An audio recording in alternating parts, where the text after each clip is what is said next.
Namaste. Advaita Vedanta is about freedom, freedom from suffering. That's what enlightenment is. It's not freedom from sadness or even fear. These things may carry on at times because they could be natural human responses.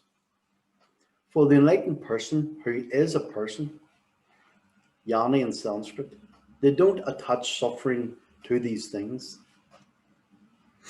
What that means is they know that things like sadness and fear don't limit or change what they are.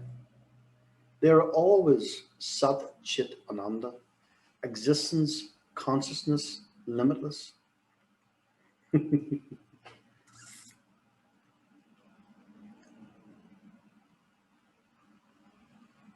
If your attitude isn't right, though, action will bind you further and make you a slave to suffering more, even if you're on a spiritual path.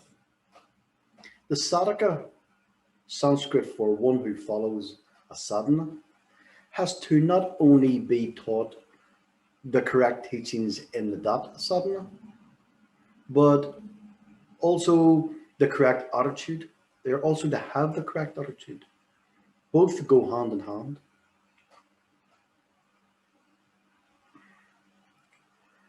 It's not possible to completely give up action. Even a monk has to gather food. There's no ability to stop action as long as the person is alive. For life is about roles, responsibilities, and duties. Even a boat has a role to play in a machine. You don't need to run or escape from your roles, responsibilities, and duties to attain freedom.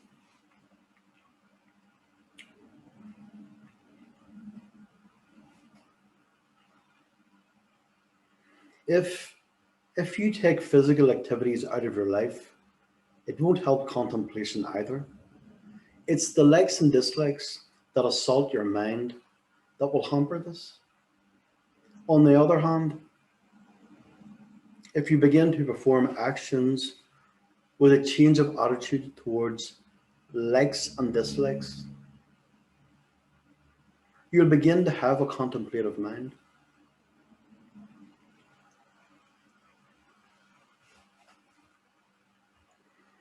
Lord Krishna begins to teach Arjuna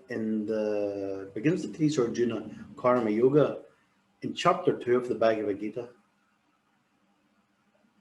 In regard to the attitude that's needed, Lord Krishna says,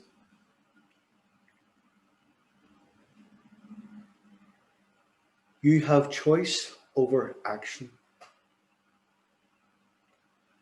but not over the results at any time. Do not take yourself to be the author of results of action. Neither be attached to inaction. It's very important. Chapter 2, verse 47 of the Bhagavad Gita.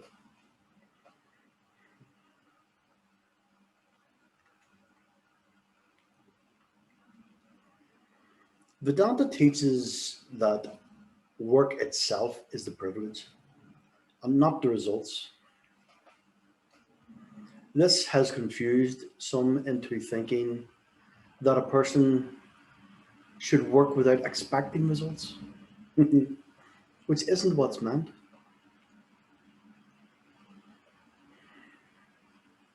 No one performs action without expecting a result.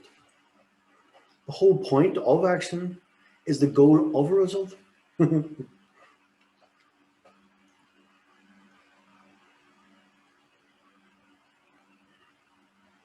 Any result of an action is actually determined the moment the action is performed.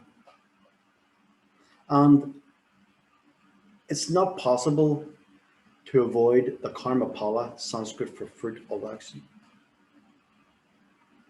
For example, you can't jump out a window and not expect to fall.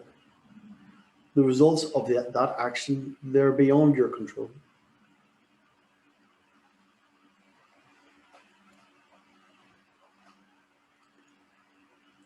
In fact, the world is bound by laws not of our making, and the result one gets is due to these laws. God is the maker of the laws, and its name in Sanskrit is Ishvara. It's because of Ishvara's laws that I have a result, and not because of myself. The results are beyond our control.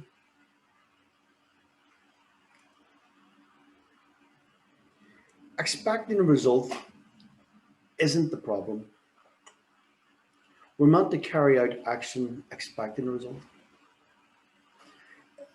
Also, it's absolutely acceptable to act to achieve what you desire.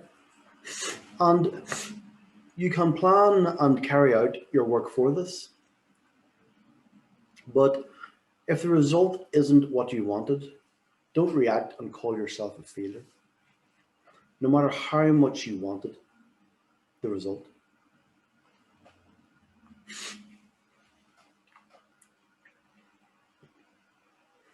Understanding the way that actions and results work cultivates the attitude that prevents reactions.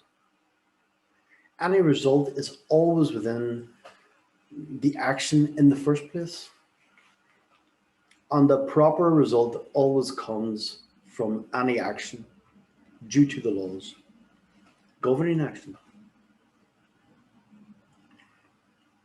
Once this is understood, you'll appreciate every result as you'll know that it is God, that every result is God. This is the real fruit of karma yoga, and it's often missed. People just assume that karma yoga is about likes and dislikes, which it is. But karma yoga will show you that every action is God, and there's a massive implication in regard to enlightenment, freedom that will come from that, the jnanam, the knowledge that can come from karma yoga. Any object that you get from religious worship is also viewed as coming from God, and it's viewed different to other objects. If we take a flower, for example, perhaps its fragrance is smelled and it's picked, but if that same flower is offered in a temple, it takes on a different meaning. It becomes sacred. But why is this? And the answer is because the flower is a blessing from God, and not just an ordinary flower anymore. This is what's meant by the Sanskrit word prasada in Sanskrit, a blessing from God. The attitude that the person has to this is prasada buddhi, which means a grateful acceptance to whatever comes with reverence.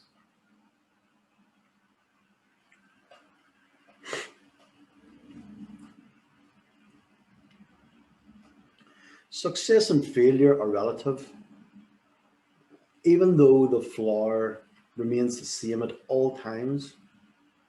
What's changed is your attitude to it.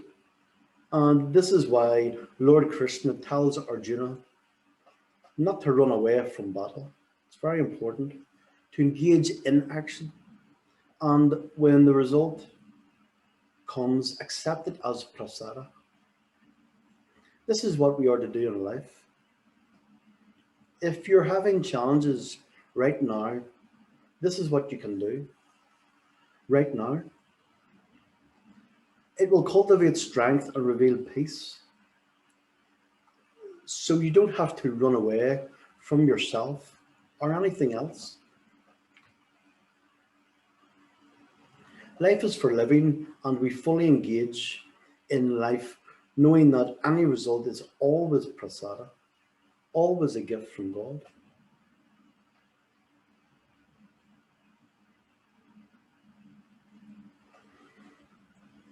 It's with this attitude that any result is accepted with an open mind without worry.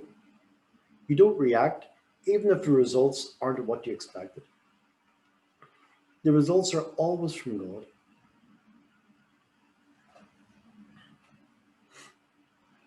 Prasada is the absence of sorrow.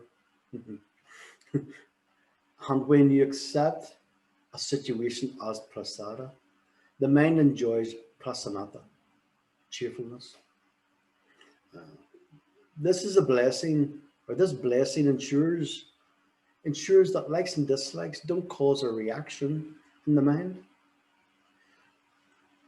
No matter what the result is, if you accept it as prasada, there will be no reaction in the mind. The mind will be at peace, ready to assimilate the teachings. Thank you for watching this short video clip, guys. Any questions, just write in the boxes below, or you can DM me. I get a lot of DMs, but I will always answer any questions. Um, just to remind people, we have an Arsha page and an Arsha group. The Arsha page is www.facebook.com/Arsha. The group is www.facebook.com/groups/Arsha Learning Lounge. And everybody's welcome. Okay, guys, so listen, have a great weekend, and I'll probably see you on Monday, I think. Namaste then. Bye bye. Bye bye.